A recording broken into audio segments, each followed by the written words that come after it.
Hello everyone, welcome to சுய சமையல். இன்றைக்கி நம்ம சேனலில் ஒரு டேஸ்டியான ஃபலூடா ரெசிபி தான் பார்க்க போகிறோம். வாங்க வீடியோக்குள்ளே போகலாம். அதுக்கு முன்னாடி நம்ம சேனலில் சப்ஸ்கிரைப் பண்ணலைன்னா சப்ஸ்கிரைப் பண்ணிக்கோங்க. பக்கத்தில் இருக்க பெல் பட்டனையும் ப்ரெஸ் பண்ணிக்கோங்க. தேவையான பொருட்கள் என்னென்னு கீழே டிஸ்கிரிப்ஷன்லேயும் கொடுத்துருக்கேன், பார்த்துக்கோங்க. ஃபலூடா செய்ய தேவையான பொருட்கள் என்னென்னா 1/4 கப் சேமியா எடுத்துக்கோங்க, 1 டேபிள் ஸ்பூன் சப்ஜா விதை, அதை நைட்டே ஊற வச்சு எடுத்துக்கோங்க, 2 கப்பு பால், அடுத்து 1/4 கப் சர்க்கரை, 3 டேபிள் ஸ்பூன் கஸ்டர்ட் பவுடர். நான் இன்றைக்கி ஃபலூடாவுக்கு 3 விதமான பழங்கள் எடுத்திருக்கேன். கொஞ்சமாக மாம்பழம், ஒரு வாழைப்பழம், அதை சின்ன சின்ன கட் பண்ணிக்கோங்க, அப்புறம் மாதுளம் பழம், அப்புறம் நான் ஐஸ்கிரீம் எடுத்திருக்கேன். நான் இன்றைக்கி வெண்ணிலா எடுத்திருக்கேன். உங்களுக்கு என்ன ஃப்ளேவர் பிடிச்சிருக்கோ அந்த ஃப்ளேவரில் உள்ள ஐஸ்கிரீமை நீங்கள் எடுத்துக்கலாம். உங்களுக்கு வேறு ஏதாவது பழங்கள் வேணும்னா அதை கூட நீங்கள் பழங்களை கூட்டவோ குறைக்கவோ செஞ்சுக்கலாம்.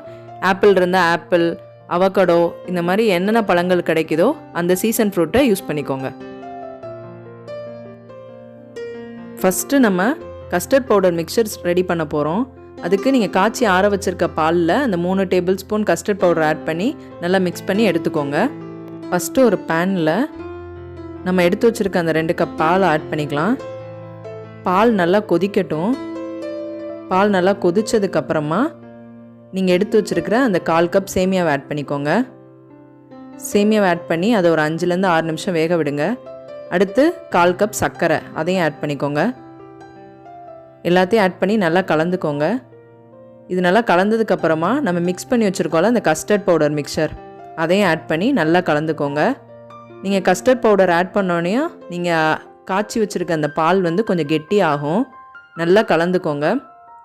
கலரும் சேஞ்ச் ஆகும். இந்த கஸ்டர்ட் பவுடர் உங்களுக்கு எல்லா சூப்பர் மார்க்கெட்லேயும் கிடைக்கும். நான் இன்றைக்கி வெண்ணிலா ஃப்ளேவர் எடுத்திருக்கேன். இப்போது இது நமக்கு நல்லா கெட்டியாயிடுச்சு. இந்த பதம் வந்தோடனையும் ஸ்டாப் பண்ணிவிடுங்க. இதுதான் கரெக்டான பதம். இப்போ இந்த மிக்சரை ஒரு பக்கமாக எடுத்து வச்சிடலாம்.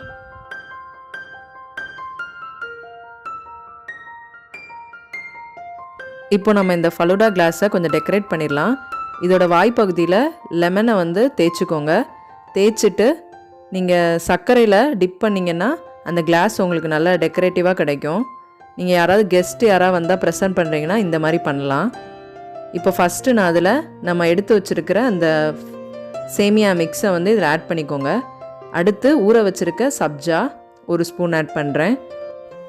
அடுத்து நான் நறுக்கி வச்சுருக்க வாழைப்பழத்தை ஆட் பண்ணிக்கிறேன். இது நீங்கள் இந்த ஆர்டரில் தான் பண்ணோன்னு இல்லை, உங்களோட டேஸ்ட்டுக்கு தகுந்த மாதிரி பண்ணிக்கோங்க. அடுத்து கஸ்டர்ட் மிக்சர், அதுக்கப்புறம் திருப்பி சப்ஜா விதை, அதுக்கப்புறம் மாதுளம் பழத்தை நான் ஆட் பண்ணுறேன். இப்படி லேயராக ஆட் பண்ணிக்கோங்க. அடுத்து மறுபடியும் அந்த சேமியா மிக்ஸ்,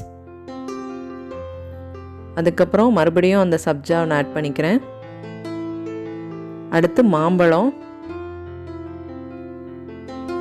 அதுக்கப்புறமா மேலே ஐஸ்கிரீம். நீங்கள் நடுவில் கூட ஐஸ்கிரீம் ஆட் பண்ணிவிட்டு அடுத்து நீங்கள் ஃப்ரூட்ஸ் லேயர் கூட ஆட் பண்ணிக்கலாம், அதுவும் நல்லாயிருக்கும். நான் லாஸ்ட்டாக மேலாப்பில் கொஞ்சம் சப்ஜா விதை, அடுத்து மாதுளம் பழம் ஆட் பண்ணியிருக்கேன். அப்புறமா கொஞ்சமாக டூட்டி ஃப்ரூட்டி. இது ஆப்ஷனல் தான், உங்களுக்கு தேவைன்னா இதை ஆட் பண்ணிக்கோங்க, தேவையில்லைன்னா விட்டுடலாம். நம்மளோட ஃபலூடா ரெசிபி சூப்பராக ரெடி ஆகிடுச்சு. இதை உங்களோட க்ரியேட்டிவிட்டிக்கு தகுந்த மாதிரி எப்படி நீங்கள் ஆர்டரில் பண்ணணுமோ அப்படி நீங்கள் பண்ணிக்கலாம். நீங்கள் ஏதாவது தேவையான ஃப்ரூட்ஸ் ஆட் பண்ணால் ஆட் பண்ணிக்கலாம், ஐஸ்கிரீம் மாற்றணுன்னா மாற்றிக்கலாம். இது உங்களோட க்ரியேட்டிவிட்டி தான். இதை கண்டிப்பாக உங்கள் வீட்டில் ட்ரை பண்ணி பாருங்கள். இது மாதிரி புது புது வீடியோ பார்க்குறதுக்கு சுய சமையலை சப்ஸ்கிரைப் பண்ணிக்கோங்க. பக்கத்தில் இருக்க பெல் பட்டனையும் ப்ரெஸ் பண்ணிக்கோங்க. இந்த மாதிரி ரெசிபியை ட்ரை பண்ணி எப்படி இருந்துச்சுன்னு கீழே கமெண்ட்ஸில் சொல்லுங்கள். லைக் பண்ணுங்கள், ஷேர் பண்ணிக்கோங்க. தேங்க்யூ. தேங்க்ஸ் ஃபார் வாட்சிங்.